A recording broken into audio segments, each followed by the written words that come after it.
والصلاة والسلام على رسوله النبي الكريم أما بعد. صاحب صدر مؤقر علماء کرام، میرے غیور نوجوان ساتھیوں، جمعیت علماء اتر پردیش کے کارکنان، آج بتاریخ 10 مارچ کو جمعیت علماء اتر پردیش کے اجلاس عام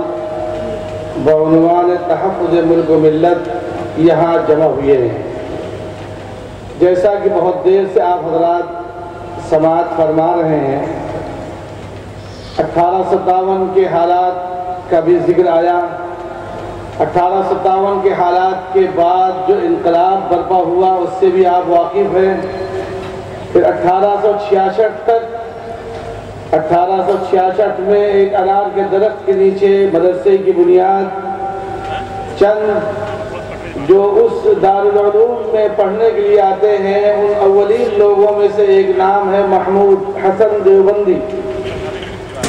جن کو دنیا نے بعد میں شیخ الہند خطاب دیا، اور جنہوں نے ریشمی رومال کی تحریک چلائی، اور جن کے شاگردوں نے دنیا میں پھیل کر کے ہر محاذ پہ کام کیا۔ انہی کی تحریکات سے ملک کو آزادی میسر ہوئی۔ ان کے ہی شاگردوں نے 1919 نومبر میں جمعیت علماء کو قائم فرمایا۔ 1919 سے 1947 تک ملک کی ایک تاریخ ہے، اور جمعیت علماء کا اپنا ایک کردار ہے، یہ ایک مستقل ایک تاریخ ہے۔ پھر کن حالات میں کس طرح سے اس خوبصورت وطن عزیز ہندوستان کو آزاد کرایا اور اسی ملک میں رہنے کا فیصلہ کیا، جبکہ مذہب کے نام پر ملک بنایا جا رہا تھا، اور ہمارے اکابر نے اس کی بھرپور مخالفت کی، تقسیم کی مخالفت کی، اور اسی ملک وطن عزیز میں رہنے کا فیصلہ کیا۔ آج ہندوستان میں جو کچھ آپ دیکھ رہے ہیں، ہمارے سروں پہ ٹوپیاں، چہروں پہ داڑھیاں، مساجد کے مینارے اور قال اللہ قال رسول کی صدائیں، مدارس، مساجد، خانقاہیں، جماعت، جمعیت، یہ انہی بزرگوں کے خون کے صدقے میں اللہ رب العزت نے اس ملک میں آپ کو عطا فرمایا ہے، جہاں ہم آپ انتہائی اطمینان و سکون کے ساتھ بہت ساری خرابیوں، دشواریوں، پریشانیوں کے باوجود الحمدللہ ہم اس ملک میں زندہ ہیں اور انشاءاللہ زندہ رہیں گے۔ انہی عزائم کے ساتھ ہمارے اندر جو کمزوریاں اور اس ملک سے جو ناانصافیاں ہیں، ان کے لیے ہم ظاہری اعتبار سے اور باطنی اعتبار سے اس کے لیے ہم جدوجہد اور کوشش کریں گے۔ یہ انہی ظاہری کوششوں کا ایک نتیجہ ہے کہ آج یہاں جمع ہے۔ یہ ملک جس آزادی وطن میں ہم آزادی کی سانس لے رہے ہیں، یہ ملک ایسے ہی نہیں آزاد ہو گیا۔ میں نے دیکھا ہے پشاور کا قصہ خوانی بازار، اور پھر پشاور کے قصہ خوانی بازار سے مدناپور تک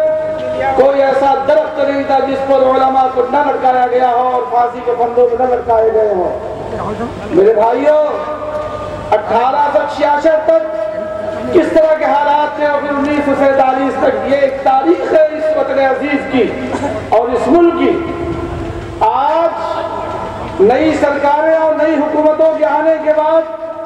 ہمارے ملک میں، ہمارے لوگوں میں بے چینی اور بیقراری کہیں نہ کہیں پائی جاتی ہے۔ جمعیت علماء ماضی کی روایت کو سامنے رکھتے ہوئے یہ فیصلہ کیا ہے کہ مسلمانوں، یہ ملک ہمارا ہے، ہم اس کے حصے دار، اس کے کرایہ دار نہیں۔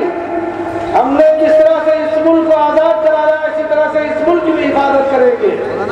جس طرح سے ہم نے اس ملک کا دستور بنوایا ہے، اسی طرح سے اس ملک کے دستور کی بھی حفاظت کریں گے، اور آخری لمحے تک اپنے خون کا آخری قطرہ قربان کریں گے انشاءاللہ، اور اس ملک کی حفاظت کریں گے۔ چنانچہ 47 کے بعد سے آج تک جمعیت علماء کے مختلف عنوان ہیں کام کرنے کے، خواہ وہ قومی حالات ہو یا قدرتی حالات ہوں۔ جناب رسول اللہ صلی اللہ علیہ وسلم کی اس زندگی کو سامنے رکھتے ہوئے جمعیت علماء کے اکابر نے سچی بات یہی ہے کہ جناب رسول اللہ صلی اللہ علیہ وسلم کے اس کردار کو، اس اخلاق کو ہمارے اکابر نے استعمال فرمایا، چاہے وہ قدرتی حالات کے شکار ہوں یا قومی حالات کے شکار ہوں، بھرپور جمعیت علماء الحمدللہ ان کی خدمت انجام دے رہی۔ دہشت گردی کے عنوان سے 250 سے زائد کانفرنسیں کی گئی، 6,500 علماء نے دستخط کیے، اور حضرت مولانا سید محمود مدنی صاحب نے دارالعلوم دیوبند سے فتویٰ لیا۔ پھر اسی طرح سے کشمیر سے کنیا کماری تک اور کچھ سے لے کر کے آسام تک ہندوستان میں چاروں طرف جہاں اس ملک کے طول و عرض میں پھیلے ہوئے مصیبت زدہ اور مظلوم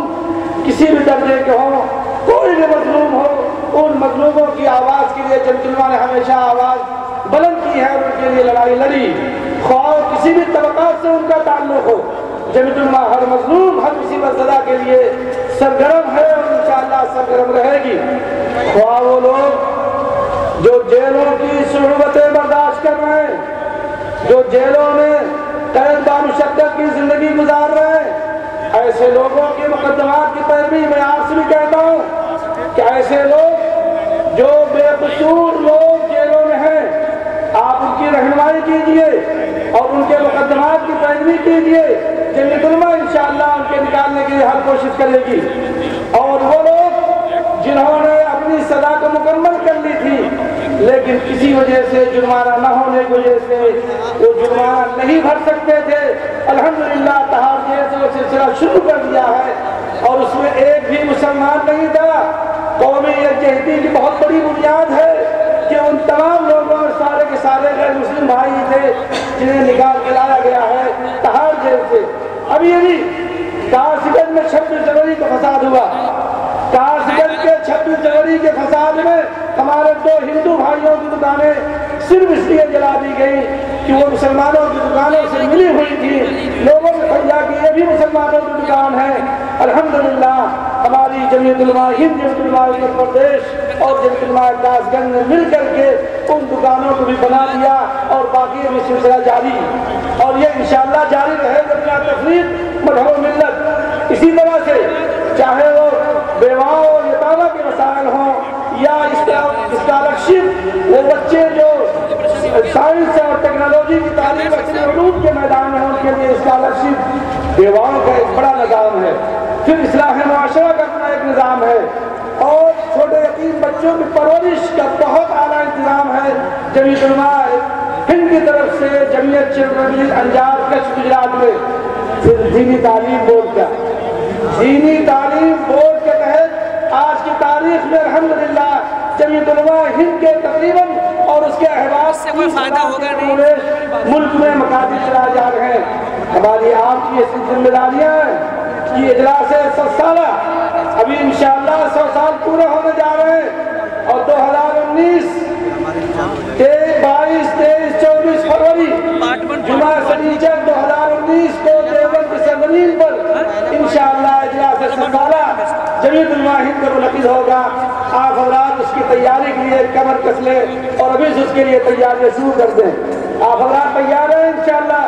پوری طرح سے تیاری کریں اور ان تمام لوگوں کے حقوق کی لڑائی میں لڑیں جو مظلوم ہیں، مصیبت زدہ ہیں، جو جیلوں میں ہیں، جو بے سہارا ہیں۔ اللہ رب العزت آج کے اس اجلاس کو بے حد قبول فرمائے، اور جن مقاصد کے تحت یہ اجلاس منعقد کیا گیا ہے، ہمیں امید ہے انشاءاللہ یہ اجلاس، یہ کانفرنس ملک کے لیے، اس صوبے کے لیے ایک رہنمائی کا فریضہ انجام دے گی، اور انشاءاللہ اس سے ایک بڑا فائدہ اور ہم سب کے لیے، نوجوانوں کو، بزرگوں کو آگے بڑھنے کے لیے ایک حوصلہ ملے گا۔ اللہ رب العزت ہمارے ان اکابر کو جنہوں نے اپنے خون سے اس جماعت کو سینچا ہے، ان میں اسی سرزمین لکھنؤ کی ایک عظیم ترین شخصیت حضرت مولانا عبدالباری فرنگی محلی لکھنوی رحمۃ اللہ علیہ کی بھی ہے، جو جمعیت علماء کے بانیوں میں سے ہیں، جمعیت علماء کے بانیوں میں سے ہیں۔ رات آپ نے گفتگو سماعت فرمائی تھی، فدائے ملت امیر الہند حضرت مولانا سید حسن مدنی صاحب رحمۃ اللہ علیہ کی زندگی کا وہ بیش 44 سال اس ملک کے کونے کونے میں، گاؤں گاؤں، گھر گھر مصیبت زدہ مظلوموں کی مدد کے لیے، اور دین اور اسلام اس ملک میں باقی رہے امن و اتحاد و پیغام کے ساتھ، اس کے لیے انہوں نے کوشش کی تھی۔ بھائیوں، نفرت کو نفرت کو محبت سے ہی ختم کیا جائے گا۔ آگ کو آگ سے نہیں بجھایا جا سکتا ہے، آگ کے لیے ضروری ہے کہ پانی کا استعمال کریں، اور اس ملک میں، اس وطن عزیز میں اس کردار کو ادا کریں جو میرے آقا جناب رسول اللہ صلی اللہ علیہ وسلم نے مجھے عطا فرمایا ہے ہم سب کو۔ وآخر دعوانا الحمدللہ رب العالمین۔ السلام علیکم ورحمۃ اللہ وبرکاتہ۔ قل هذه سبيلي أدعو إلى الله على بصيرة أنا ومن اتبعني وسبحان الله وما أنا من المشركين۔